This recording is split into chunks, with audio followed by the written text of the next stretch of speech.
I remember he was about 9, and when you would ask him a question, he would pause for a really uncomfortably long time. And I remember telling him he needed to go faster. You need to form your thoughts faster. I can't wait all day for you to form your thoughts faster. And I was speaking to a mentor at the time, and I was telling her I struggle with having enough patience for him because when I ask him questions, he pauses until he has 100% of his words formed in his head before speaking. And I remember her smiling at me, and I remember her saying, what a gift. What a gift it is to have a child that waits until they've formed all of their thoughts before opening their mouth. What a gift, and how important that is in today's society. And I was reflecting on that this morning because I was listening to another homeschooler that was sharing something that they're struggling with their kids. Their kid can't do this, their kid can't do that, their kid can't accomplish this. And I remember sitting there thinking, oh, Mama, you're making the same mistake that I made way back then. And that is putting unnecessary expectations on your kids and then speaking negative and doubt over them in a way that will penetrate their soul. And so I'm here to remind you not to speak excuses and negatives over your kids. Each and every one of them are uniquely and wonderfully made. They're going to read at a different pace. They're going to write at a different pace. They're going to ride a bike at a different pace. And we can have these expectations in our heads that then burden and chain our kids so that they don't thrive.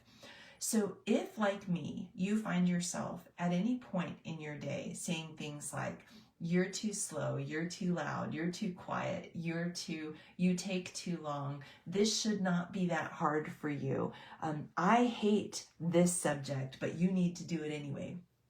Catch your mouth. Catch your mouth, because we speak into our kids and then they rise to our level of expectation. So if you want your child to learn to read, you read to them. That's it. You read to them. You leave them hanging in stories. You tell them that at some point in their life, they're going to learn to read and to be able to be carried away into these stories all on their own. If they're struggling with math, you can say things like, I am so proud of the way that you approach challenging topics. Because whether or not you need this math in your future, that's still to be determined. But there will be challenging things that you need to do, and your willingness to do the hard things and to study and to practice is going to pay off in the future.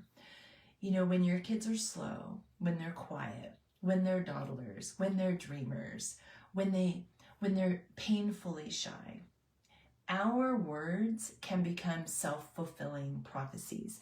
So when our child is hiding behind us and somebody asks them a question and then we excuse it away, oh, they're just painfully shy.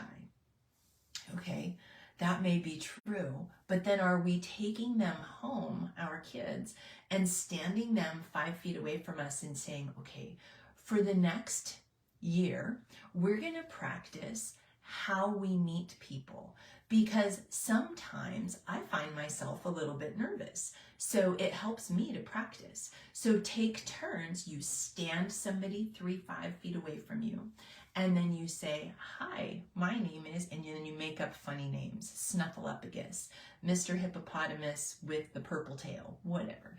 And you practice doing it correctly.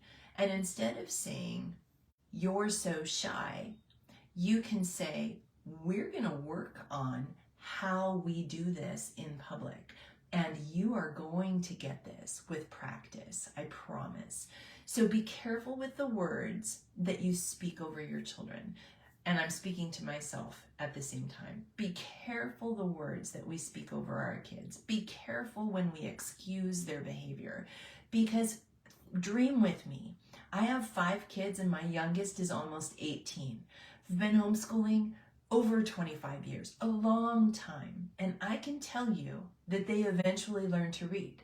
They eventually get potty trained. They eventually learn how to shut the door without slamming it. They eventually change the toilet paper roll.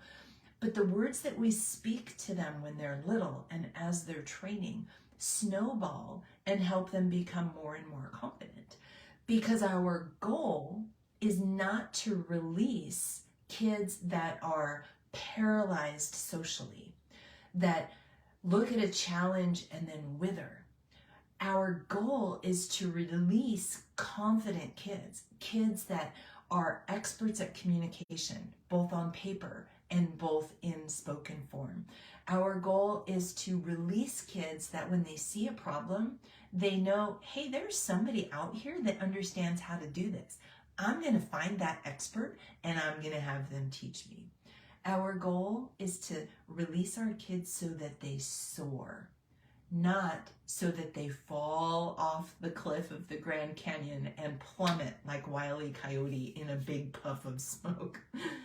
Stop making excuses for your kids. Instead, find a way to reframe your language, because it's powerful. When your kids say, I can't, teach them instead to say, I can't do this yet, but with the right skill and practice, I know I will get there. And I promise you that this effort is painful. It's slow, but it's powerful. And at the end of the day, all 5 of my kids were delayed in some way. I had one that didn't talk till he was 4, one that didn't walk until he was almost 2. I did have one that walked at 6.5 months, and that was illegal in at least 42 states. It was terrible. I had kids that didn't read until they were 10. I had kids that when they would take standardized tests, they would just create patterns. I had kids that would argue and complain, kids that struggled with the different topics and subjects. But when we learned to breathe the I can't yet, but, and then turn it into practice, when we learned to breathe encouragement and to breathe, hey, I'm with you as long as this takes, then the kids' confidence grew. And now at the end of the journey, guess what? Nobody asks me, when did your kids learn to read? When did they learn how to add? When did they learn how to write so eloquently? I read some poetry that my 17-year-old wrote the other day on a whim. He was listening to songs, he would grab a phrase, and then he would write a poem. And he shared them with me today, and I read them and I was like, Bud, these are fantastic. And I don't think I'm jaded, because I'm actually a very strict teacher. The kids soar when you breathe encouragement into them, not empty words, not, oh, you're so smart, you can do anything you want to, not empty words. Your diligence is going to pay off. I am so proud of how responsible and how much grit you have and your ability to continue to press through even though you're struggling. I am so proud of you. So I'm telling you, don't give your kids excuses. Don't repeat them to yourself, because your kids hear your words. They hear your face. Did you know that your face has volume? Did you know that your expression speaks louder than the words that you're saying? Make sure that the words and the expressions that you're sharing with your kids are, I believe in you, and I am here to help you succeed no matter how long it takes. No excuses.